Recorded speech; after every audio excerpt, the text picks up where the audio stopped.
Thales theorem में क्या था कि अगर लाइन पैरेलल होगा तो सेम रेशियो में डिवाइड होगा, और यहाँ पे हम लोग क्या देखेंगे कि अगर रेशियो इक्वल होगा तो लाइन पैरेलल होंगे थर्ड साइड के. So let us write the statement of this converse of Thales theorem, and then we will prove. Also, we will prove it.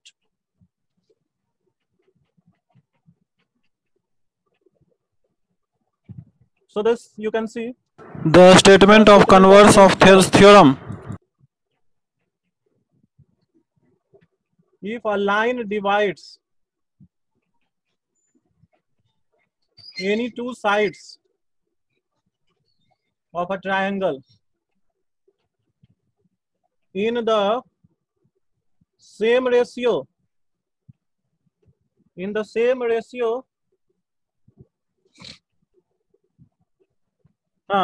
then the line must be parallel. ये parallel का sign है, दो ठो line देकर, parallel to the third side.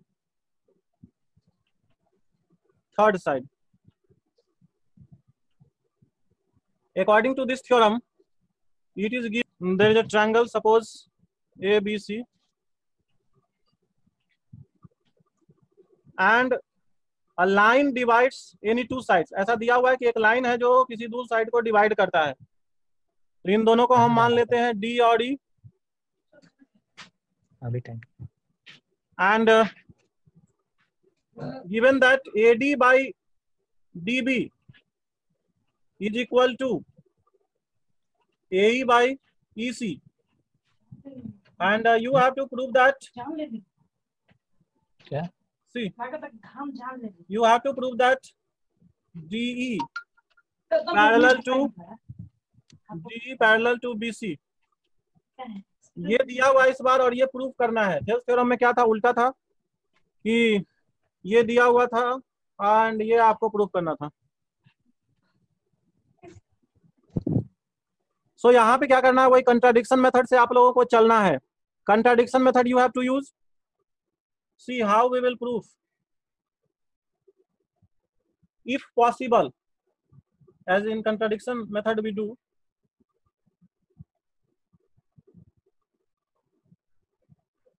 if possible, is not DE is not parallel to BC. मान लिया, जो prove करना है उसी को मान लिया कि वो गलत है. और अगर ऐसा है तो कोई एक दूसरा लाइन जरूर होगा जो उसके पैरेलल होगा. So then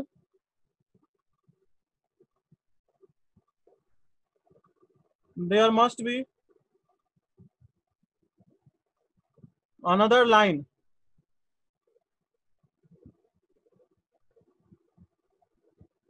let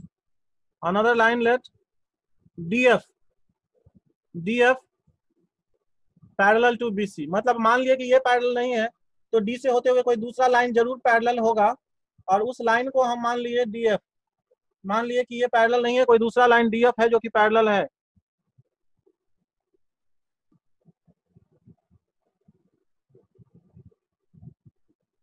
which is parallel to BC. Now by using Thales theorem, in this condition what we have supposed, अगर इसको हम देखें तो उस आधार पर बाय थेल्स थ्योरम क्या हो जाएगा, therefore by, sorry, give the capital T for Thales. So by Thales theorem, by Thales theorem क्या लिख सकते हैं हम, ध्यान दीजिएगा, बिल्कुल आसानी से प्रूफ हो जाएगा. Thales theorem use AD by DB. AD by DB is equal to क्या लिख सकते हैं, AE. E को तो मान लिया पैरेलल नहीं है, हाँ F को माने है कि पैरेलल है, और उस बेसिस पे लिखना है AF by FA. FC. E का नहीं माने. हाँ, BC के पैरेलल माने ना जी, BC के पैरेलल. अरे बाबू DE के जगह पर ही DF मान लिए कि DE नहीं पैरेलल है, DF पैरेलल है, तो AF by FC ना होगा. ध्यान दो, AF by FC. जो E रहता था ना, तो E को मान लिया कि E वाला पैरेलल नहीं है, F वाला पैरेलल है, तो यस सर. समझ में आया? Yes sir. बस only you have to understand that in place of E you have to take F. E के जगह पर खाली F लेना है, ताकि कि मान लिया कि D पैरेलल नहीं है तो AE के जगह पर AF हो जाएगा और EC के जगह पर FC हो जाएगा। अब इसी चीज को हमको प्रूफ करना है कि E जो है, E और F दोनों अलग अलग पॉइंट पॉसिबल नहीं है, तो E और F एक ही होगा, और एक ही होगा तो प्रूफ हो जाएगा कि DF जो हमने अलग से माना है वो अलग से कोई DF नहीं है बल्कि DE ही है DF। सो ये कंट्राडिक्शन मेथड कहलाता है बाबू। इसमें जो प्रूफ करना रहता है जनरली इसको कन्वर्स में ही यूज करते हैं, और इसमें जो प्रूफ करना रहता है उसी को हम लोग गलत मान लेते हैं और गलत मान के चलते हैं, लेकिन बाद में मान लेते हैं कि मेरा मानना ही गलत है। अच्छा, साउंड आज का क्लियर आ रहा है कि नहीं? AD/DB = AF/FC। अब इसको ध्यान दो, इन दोनों को कंपेयर करो जो दिया हुआ है, what is given and what you have to prove according to your supposition. इन दोनों को कंपेयर करेंगे तो क्या हो जाएगा, जो गिवन है उसको थोड़ा देर के लिए 1 मान लीजिए और इसको 2 मान लीजिए, तो from 1 and 2 what we can write, from 1 and 2 what we can write, A दोनों को मिलाइए। हाँ, AE/EC is equal to AF/FC। अब यहाँ पे एक चालाकी हम लोग करेंगे टू फुलफिल आवर नीड, दोनों में +1 कर देंगे, दोनों तरफ क्या करेंगे +1 कर देंगे। देखिए क्या होगा दोनों तरफ +1 करने से, दोनों तरफ +1 कीजिए तो AE/EC +1 is equal to AF by, same number को तो ऐड कर ही सकते हैं, दोनों तरफ सब्ट्रैक्ट भी कर सकते हैं, तो दोनों तरफ प्लस करेंगे 1। ध्यान दीजिए यहाँ तक बहुत सिंपल है, थोड़ा सा याद रखना है आप लोगों को। ये तो आपका हो ही गया, ये तो दिया ही हुआ है, और ये हमने F को मानते हुए थेल्स थ्योरम लगा के इतना प्रूव किया। अब इसके RHS को हमने मिला दिया। अब मेरा मकसद है कि प्रूव करना कि AF और AE दोनों सेम है, यही हम लोगों का मकसद है प्रूव करना। उसके लिए +1 करेंगे, ये थोड़ा सा नया यहाँ पे काम कर रहे हैं, लेकिन +1 करने पे क्या आता है सो देखिए। इसके लिए +1 करेंगे तो ध्यान दीजिए +1 करने के बाद क्या आएगा, LCM you will take EC LCM लोगे तो हो जाएगा AE + EC हो जाएगा AF यहाँ पे चाहिए इसी में एलसीएम लेने पर EC एलसीएम हुआ ना। अब 1 का मतलब Yes, sir. 1/1 होता है, 1 का मीनिंग होता है 1/1। से यस और नो? Yes sir. हाँ, 1 का मतलब 1/1 होता है, तो इस AE + EC हो गया आपका, EC एलसीएम था। वैसे ही दूसरा बोलो, RHS को क्या लिखेंगे?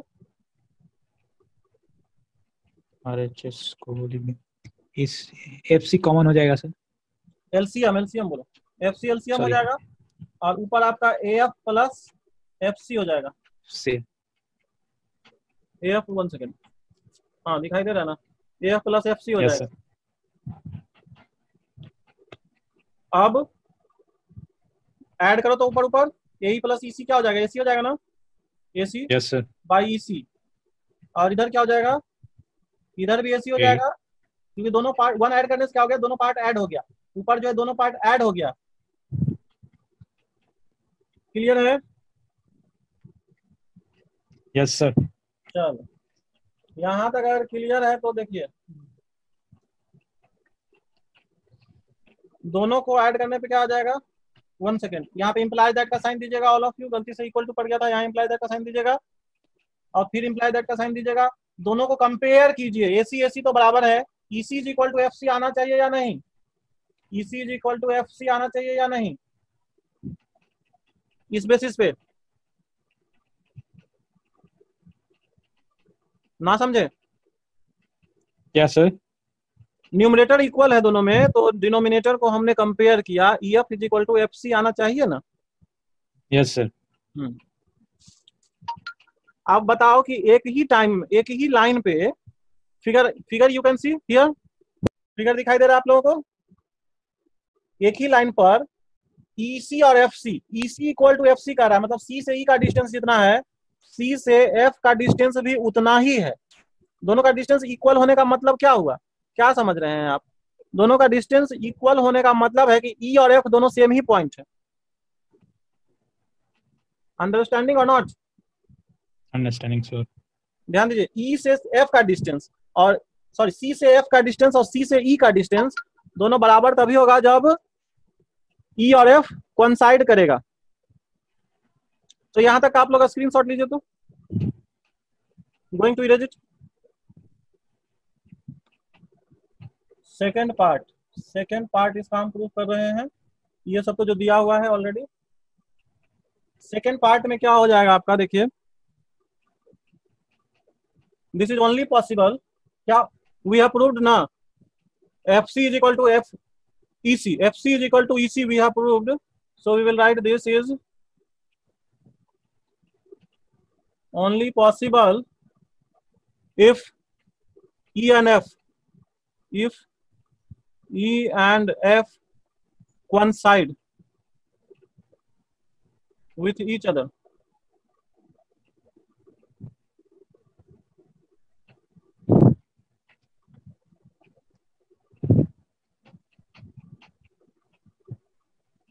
Therefore E और F सेम ही पॉइंट है, E और F सेम ही पॉइंट है, therefore now you can say that AD is now you can say that AD by DB and K by EC is equal. AD by DB and so K by EC. our supposition यहाँ पे our supposition is wrong, ऐसा लिख देंगे, and DE parallel to BC group। हमने जो माना था कि ये पैरेलल नहीं है वो गलत है।